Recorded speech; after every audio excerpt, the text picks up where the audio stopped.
ये जो ट्रेनिंग है ये इम्यूनाइजेशन की जो जैसे हमारा सपोज करो माइक्रो प्लानिंग है, लॉजिस्टिक्स कैसे तैयार करना है और इम्यूनाइजेशन में AFI की जो सर्वेलेंस है वो कैसे करनी है। इसके साथ साथ बाकी जो कंपोनेंट है उन सब में हम PGI के फाइनल ईयर स्टूडेंट्स को हम यहाँ पे ट्रेन करेंगे और जिससे हमारा उद्देश्य सिर्फ ये है कि जो भी रेजिडेंट या जो भी स्टूडेंट्स यहाँ से PGI से पढ़ के जा रहे हैं या हमारे साथ इम्यूनाइजेशन सर्विसेज के बारे में सीख के जाएंगे, यही डॉक्टर जो हैं कल को आने वाले टाइम में कम्युनिटी के अंदर सर्विसेज देंगे। नमस्कार, मैं वीना तिवारी चंडीगढ़ अमर उजाला से। आज हम राज्य टीकाकरण अधिकारी डॉक्टर मंजीत सिंह के यहाँ आए हैं।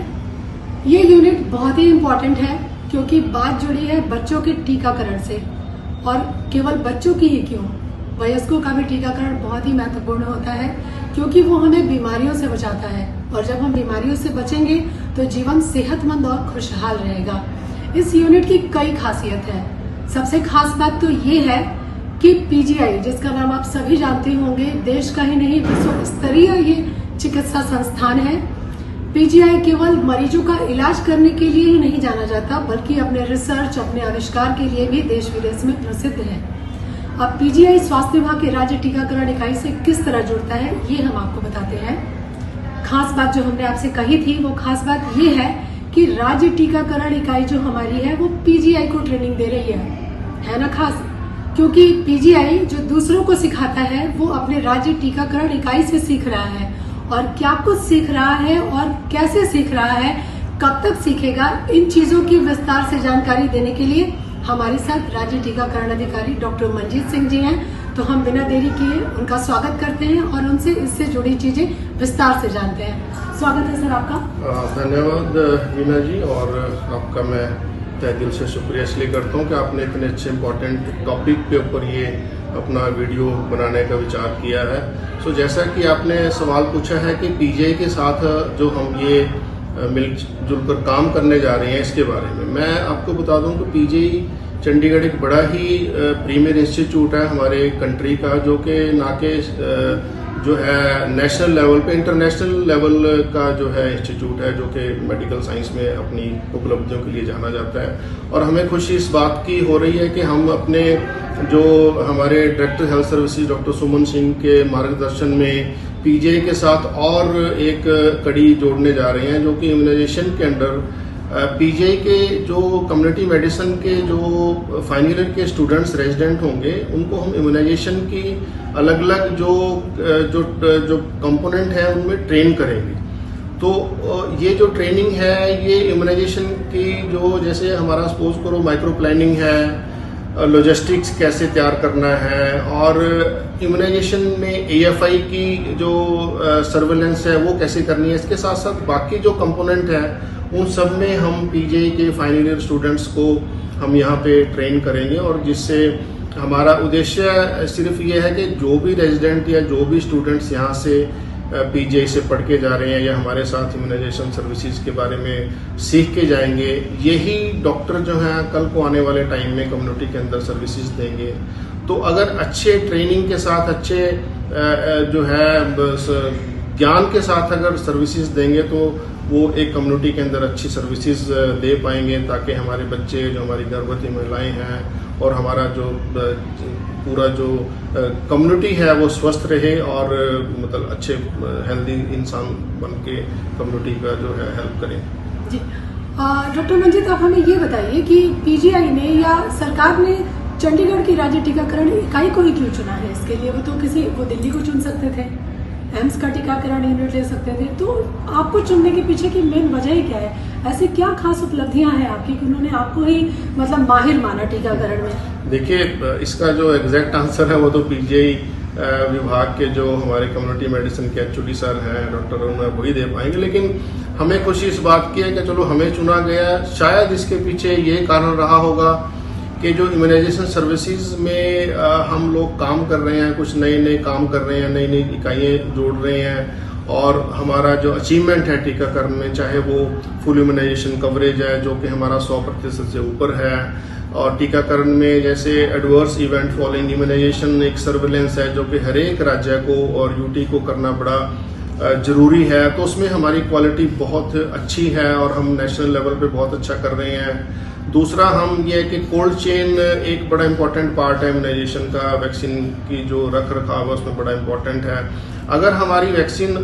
अच्छी क्वालिटी की होगी तभी हम बच्चों में एंटीबॉडीज़ जो है जनरेट कर पाएंगे, और उसके लिए कोल्ड चेन मैनेजमेंट का बड़ा इंपॉर्टेंट रोल है। कोल्ड चेन मैनेजमेंट में हमने, अगर मैं आपको बताऊं कि हम जो बेस्ट स्कोर होता है कोल्ड चेन मैनेजमेंट में, वो जीरो सिकनेस रेट, एक जो सरकारी जो हमारा मिनिस्ट्री ऑफ हेल्थ है वो एक जो है सर्वे निकालती है थोड़े थोड़े कुछ सालों बाद, और हमारा जो लेटेस्ट जो स्कोर है वो बड़ा सबसे बेस्ट स्कोर है कंट्री के अंदर, जो कि जीरो सिकनेस रेट का स्कोर है। इसका मायना ये है कि कोल्ड चेन के सभी पहलुओं को बड़ी बारीकी से सर्वे किया जाता है, एक स्पेशल टीम आती है नेशनल लेवल से, और उसके बाद जो है उस स्टेट का जो है स्कोर दिया जाता है। तो जीरो सिकनेस रेट का मीनिंग ये है कि हमारा बिल्कुल फुल प्रूफ कोल्ड चेन जो मैनेजमेंट है उसमें कोई खामी नहीं पाई गई है। हम समय से अपने उपकरणों का जो है उनकी रिपेयर करवा रहे हैं, वैक्सीन का रख रखाव बहुत अच्छी लेवल का है। टेम्परेचर मॉनिटरिंग में हमने एक नया कदम ये उठाया है कि अब पहले क्या होता है कि जो टेम्परेचर है हमारे ILR का वो एक थर्मामीटर से हम नोट करते थे, जो कि 2 बार नोट करना होता है हमारी ANM को। लेकिन इसमें हमने ये देखा कि अगर सपोज करो 1 दिन की 2 दिन के बीच में छुट्टी आ गई है और कोई दूर की अगर संस्था है, रात को कोई किसी वजह से हमारा बिजली का जो है सप्लाई कट की है, तो हमें नहीं पता चलता था कि वहाँ टेम्परेचर का ILR में क्या होगा। लेकिन उसको खत्म करने के लिए अब हमने क्या किया, अब नए state of the art latest temperature logger हमारे हर एक ILR के अंदर हमने इंस्टॉल कर दिए हैं, जो कि हमें 24 घंटे राउंड द क्लॉक टेम्परेचर का जो है वो हमें टीकाकरण का जो जितने भी ILR है हमारे पास डाटा आ रहा है। अगर हमें कहीं इमीडिएटली कुछ करने की, कोई एक्शन लेने की जरूरत पड़ती है तो उसके बेस पे हम एक्शन लेते हैं। तीसरा हम क्या है कि आपने देखा है कि मॉडल इम्यूनाइजेशन सेंटर, ये बेसिकली क्या है कि टीकाकरण का एक बड़ा इंपॉर्टेंट पार्ट है कि बच्चे को टीकाकरण के बाद आधे घंटे के लिए उसको ऑब्जर्व करना होता है। लेकिन अगर आप देखेंगे तो अगर बच्चे को या उसके पेरेंट्स को या मदर को अगर हम सही से बैठने की सुविधा नहीं देंगे, पानी की सुविधा नहीं होगी, वहाँ पे फैन है या जो भी जरूरी सुविधाएं हैं अगर वो नहीं होगी, तो वो मदर्स यूजुअली क्या करती हैं, रोते हुए बच्चे को साथ के साथ अपने घर ले जाती हैं। अब उस कंडीशन में अब वो आधा घंटा तो क्या, वो 10 मिनट भी नहीं रुकना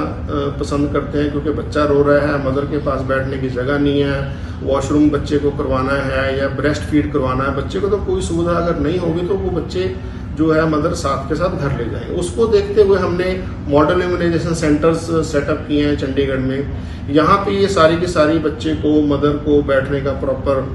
जो है इंतजाम मिलेगा, पानी का इंतजाम मिलेगा, सेपरेट वॉशरूम बच्चे को, बच्चे के खेलने की सुविधा होती है। अब क्या होता है कि हमें बच्चे मदर्स पेरेंट्स को बताने की जरूरत ही नहीं होती कि आप आधा घंटा बैठ जाओ। अब होता क्या है, वो रोता हुआ बच्चा जब खेल खिलौने देखता है, एक एम्बियंस उसको अपना चाइल्ड फ्रेंडली एम्बियंस मिलता है, तो वो अपने आप ही उस एरिया की तरफ जो है अट्रैक्ट हो जाता है और वो खेलता है। और मदर्स के साथ हमारे जो ANM है, जो स्टाफ है, वो टीकाकरण के ऊपर कोई मैसेज देना है और देना है। तो इस तरह की जो चीज़ें हैं, शायद ये देखते हुए PGI ने हमें चुना है, तो हम तो धन्यवाद देते हैं PGI का भी, ताकि एक ये इस तरह का आपस का जो मेल जोल है और अच्छे रिजल्ट लेके आए, हमारी तो यही कामना है जी। जैसा कि आप लोगों ने सुना, डॉक्टर मंजीत ने हमें बताया कि छोटी छोटी कड़ियां हैं, वो जुड़कर एक खूबसूरत माला तैयार करती हैं। तो उन कड़ियों के बारे में डॉक्टर मंजीत ने हमें विस्तार से बताया, जिसमें टीकाकरण से होने वाले नुकसान को रोकने में सफलता, वैक्सीन के तापमान को मेंटेन करने में सफलता, तापमान कहीं ऊपर नीचे ना हो जाए उसकी मॉनिटरिंग कैसे करनी है उसकी सफलता, और बच्चों को टीकाकरण के बाद कैसे सेंटर में आधे घंटे या उससे ज्यादा तक रोका जाए, इन चीजों को करने में सफलता हासिल की है, जिसको शायद ध्यान में रखते हुए PGI ही क्या सेंटर ने इस सेंटर को अव्वल माना है। तो डॉक्टर मंजीत ने हमें बहुत ही अच्छी जानकारी दी है। धन्यवाद सर। अगर आप ये वीडियो YouTube पर देख रहे हैं तो हमारे चैनल को सब्सक्राइब करें और बेल आइकन को दबाना ना भूलें। अगर आप Facebook पर ये वीडियो देख रहे हैं तो हमारे पेज को लाइक करें।